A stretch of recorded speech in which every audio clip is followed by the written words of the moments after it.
Le Millennium Challenge Corporation, MCC, est une agence décidée par la communauté internationale en 2002 pour venir en aide aux pays en voie de développement.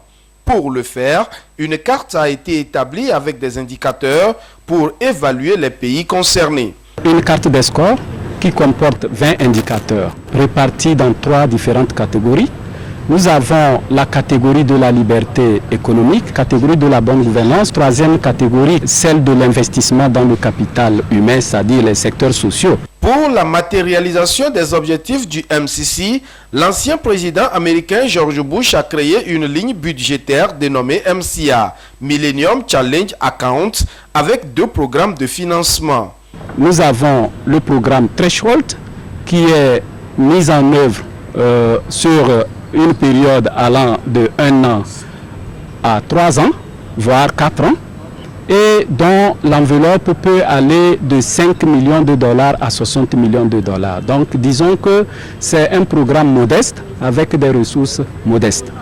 Nous avons le programme Compact qui comporte maintenant des ressources beaucoup plus substantielles, pouvant aller jusqu'à 700 millions de dollars US.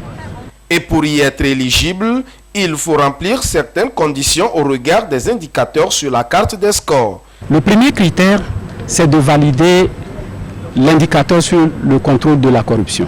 Le deuxième critère, c'est de valider l'un des indicateurs dits démocratiques. Il y en a 2, c'est soit les droits politiques ou les libertés civiles. Le troisième indicateur, c'est de valider la moitié des 20 indicateurs. Ça veut dire 10 indicateurs. Mais sur les 10 indicateurs, il faut au moins un indicateur dans chacune des 3 catégories. Cela suppose que si vous avez éliminé les 2 indicateurs dans 2 catégories et que dans la 3e catégorie tout est au rouge, vous ne pouvez pas accéder aux ressources de MCC. C'est depuis 2014 que le Togo s'est engagé avec la cellule MCA mise en place afin de travailler dans tous les secteurs pour l'amélioration des scores du Togo. Aujourd'hui, le pays réalise 15 indicateurs validés sur 20 et des efforts sont à fournir pour atteindre la vision du gouvernement. Ça fait 6 ans que le Togo valide les critères pour être éligible au Compact. Donc l'ambition, effectivement, c'est d'accéder à ce Compact pour bénéficier des ressources substantielles de MCC et réaliser des projets beaucoup plus concrets sur le terrain. L'ambition aussi, c'est de poursuivre la dynamique des réformes. Et nous faisons d'abord les réformes pour les Togolais, et pour faciliter la vie aux Togolais, pour améliorer les conditions de vie des Togolais. Donc c'est aussi une priorité aujourd'hui du gouvernement de poursuivre les réformes dans les différents secteurs, en lien avec la vision nationale traduite dans la feuille de route gouvernementale 2020-2025 qui vise à faire de notre pays un pays en paix et une nation moderne avec une croissance économique inclusive et durable. Il faut rappeler que le Togo est déjà bénéficiaire du programme Threshold du MCC depuis 2018, une aide qui permet de financer les secteurs du foncier et des télécommunications. Vous avez vu l'évolution même de l'action de la force. Source efficace d'information, la radio, au-delà de son pouvoir rassembleur, conserve une place particulière dans chaque communauté. De par sa capacité unique de toucher un public plus large, la radio peut façonner l'expérience de la société dans la diversité, être l'arène où toutes les voix peuvent s'exprimer, être représentées et être entendues. Selon différents rapports internationaux, la radio reste à ce jour l'un des médias les plus fiables, mais également les plus utilisés à travers le monde. Bien que la numérisation de nos jours se révèle un véritable frein à sa bonne promotion, celle-ci demeure cependant l'un des médias les plus accessibles à moindre coût et contribuant à l'édification des peuples de par ses programmes et contenus. C'est donc dans le but d'encourager davantage de personnes à se tourner vers la radio et les amener à rendre hommage au pouvoir durable de celle-ci que le 13 février a été retenu par la communauté internationale comme journée mondiale de la radio. Une journée à travers laquelle l'on célèbre également le mérite ainsi que le dur labeur des différents acteurs qui s'attellent pour le bon fonctionnement de ce média populaire qu'est la radio. Ainsi, cette édition 2022 a été divisée en 3 sous-thèmes, à savoir la confiance dans le journalisme radio, confiance et accessibilité, puis confiance et viabilité des stations de radio. Par ces sous-thèmes, l'on veut davantage sensibiliser le public et les médias à l'importance de la radio, à encourager les décideurs à développer l'accès à l'information par le biais de la radio et à renforcer la mise en réseau et la coopération internationale entre radiodiffuseurs. Il s'agit surtout à travers cette journée de se pencher sur les différents enjeux majeurs auxquels la radio fait face à cette ère d'avancée technologique et de penser à des solutions efficaces afin de la rendre encore durable dans le temps, tout en lui préservant son titre de média éducateur et sensibilisateur. Un rôle qui a été d'une grande utilité, surtout avec l'avènement de la Covid-19, où la radio s'est vue l'un des principaux canaux utilisés afin d'atteindre un plus grand nombre de personnes à travers des programmes diversifiés de différents formats en plusieurs langues et dialectes.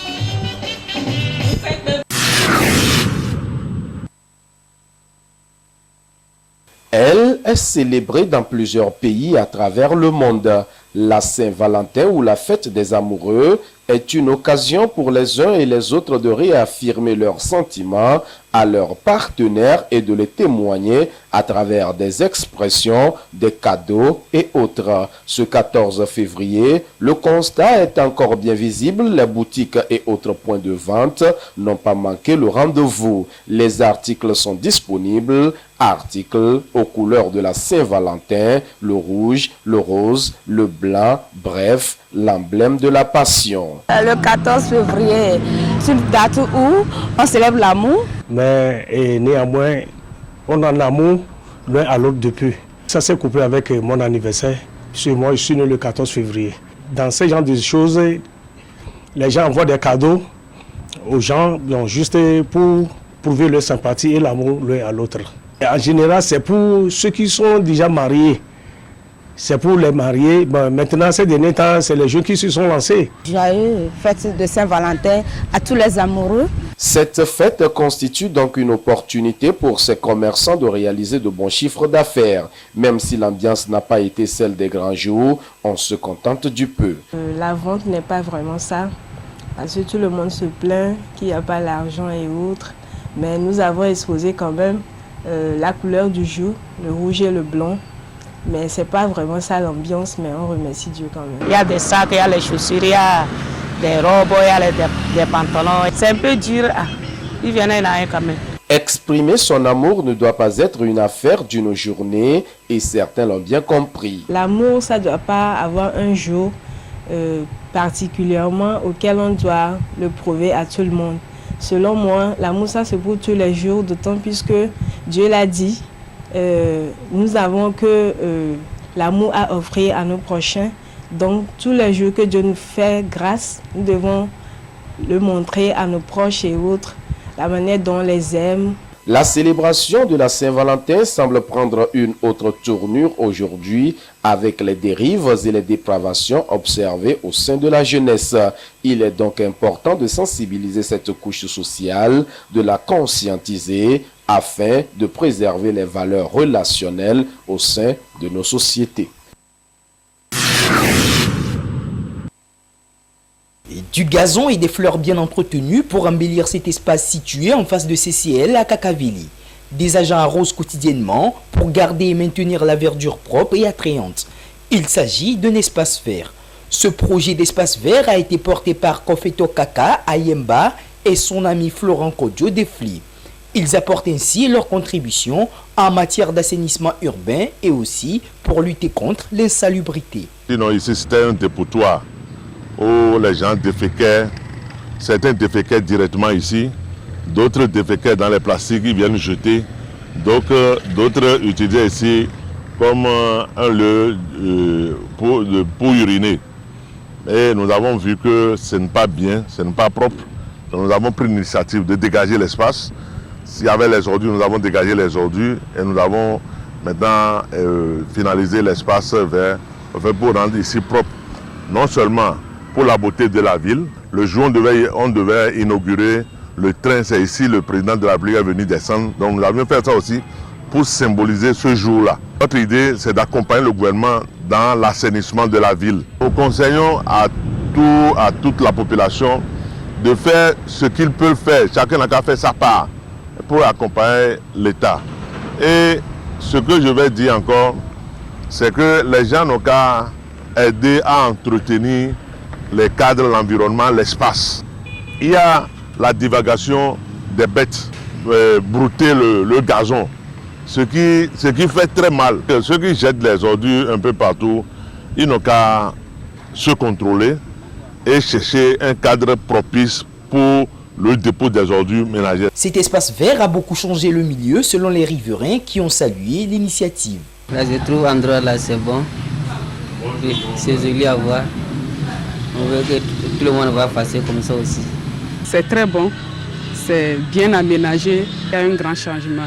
Si c'est que auparavant d'autres aussi avaient des idées comme ça, je pense que ça n'allait pas être comme ça, allait évoluer plus que ça. L'ambition ici est d'étendre cet espace vert. Cependant, les moyens sont limités. Ces citoyens invitent les bonnes volontés à leur venir en aide afin d'atteindre leurs objectifs. Et puis nous voulons aussi planter des arbres.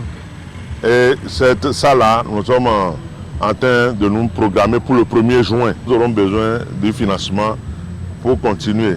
Si l'État ou les gens ou les entités de l'État trouvent que c'est une bonne chose, ils peuvent nous accompagner pour qu'on le fasse. Dans son programme de développement urbain, le gouvernement togolais a fait des espaces verts l'une de ses priorités. Et ce projet de ces jeunes Togolais vient appuyer les efforts des autorités du pays.